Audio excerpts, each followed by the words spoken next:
Hello everyone, and I hope you enjoy the sound of the dishwasher in the background. Hopefully it's not too loud, but that's how it is today, folks. It's wonderful. So, Todd McFarlane, he was the man. He was the best artist ever in comics. He inspired me personally to be an artist myself, baby. And you're So, very good. he started with Amazing Spider-Man 298. That was the first time he ever drew Spider-Man. He started drawing comics in about 1984 or 1985 with Coyote. But anyway, he became famous with Spider-Man. He revolutionized Spider-Man, and that was the first issue he drew in March of 1988. He went on to revolutionize Spider-Man during his famous run from 298 to 328. McFarlane amped up the entire Spider-Man franchise, creating a more modern Spider-Man that actually moved and looked like a frickin' spider. Spider-Man put Spider-Man in positions, or Todd McFarlane. Spider-Man No, put Spider-Man. Todd McFarlane in position. Yeah, well, that'd be funny. But so he put him in positions where he almost contorted his body to even look like a spider. He made a much more longer, more interesting looking eyes, bigger. He darkened the blue in the legs where it highlighted the muscles and detailed Spider-Man's legs tremendously. Also, McFarlane was famous for creating the super detailed spaghetti webbing that you can see here in Spider-Man #1. Not only did he draw a much hotter and sexier Mary Jane, and McFarlane created Venom in issue 300. So by that point, Spider-Man was already amazing and spectacular. All it needed was Todd McFarlane. So Marvel answered all fans' dreams in 1990 when Stan Lee gave McFarlane his very own Spider-Man comic to write and draw, and in some cases he inked and even colored it as well. So that's what you're looking at here, folks. This is Spider-Man #1, and it went on to sell 2.5 million copies, revolutionizing the comic industry with its variant covers. Look at This that is the spaghetti first cover webbing. that comic that came out that had all kinds of different variants, and everybody had to have them all because it was so awesome. First time Spider-Man was ever shown just chilling in his own web as well. So let's get to it. Spaghetti webbing. This is the regular. Shut up. This is the regular Spider-Man #1 cover. UPC though is much more rare, and you can see the gray webs. Came out in August 1990. Some great webs. Then we have the bagged collector's edition with the UPC, much more rare. Pretty rare with this one. Still in the bag. Yeah. Then we have the regular direct edition with the Spider-Man face and the UPC symbol.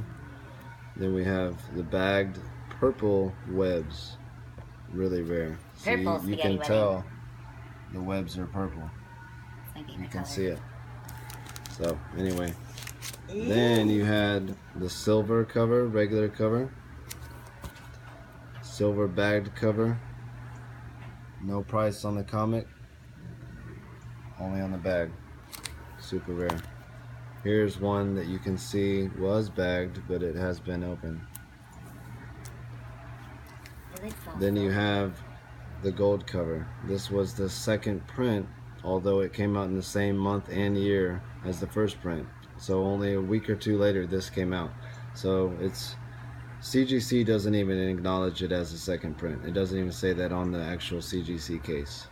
So this is the first time the second print probably came out so fast. But anyway, there was only about 400,000 of these printed, whereas the green and silvers had about 850,000 print run. But also, the thing about this gold cover is there was a UPC version, but it only came out at Walmart, so it is super rare because it was exclusive through Walmart. And you got to think about the people that work at Walmart that would be handling the comic. Any people walking by that could read it or look at it or drop it, or it's at Walmart, folks, so it's pretty much impossible to find that, which is BAM! 9.8! That's the golden ticket. That's the golden spaghetti webbing. Holy shit, look at that. God dang. So anyway, if you want to send me an offer for that, like $5 million or something, then I might accept it. So send me a message if you want to maybe get this bad boy right here, 9.8 gold Cuckoo UPC. for You can see it comics. even says UPC edition, signed by Stan Lee. Todd McFarlane, 9.8. Look at that sick ass signature right there. Amazing. UPC. So I want it. then there was a platinum edition. Bam! That is sick.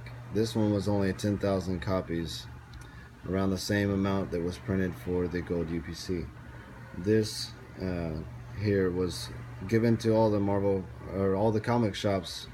Marvel sent this, one of these, out to each comic shop as a thank you for, you know, helping them to create the greatest selling comic of all time, Spider-Man #1.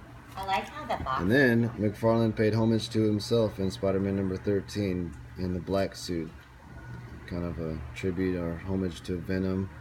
Spider-Man 300, That red spider's pretty on. badass. You know, red spiders. Then there was a UPC version, much more harder to find. So anyway, those are all the variants. Oh wait, almost all the variants. Bam! What about that one? I That's my forgot. favorite. Oh my god, what in the hell? 9.8, pretty. Many people have never even seen this because it's so freaking rare, folks, okay? Still shiny. This shit, nobody even knows how many they made of these. It's so damn rare.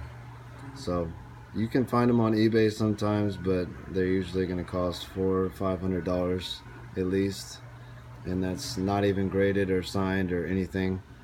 One like this costs $1,000 easy, and sometimes up to $1,500, and you can find them, you know, signed $2,000, $3,000. Some people have 9.9 of this because of the Chromium cover. This is the Chromium edition.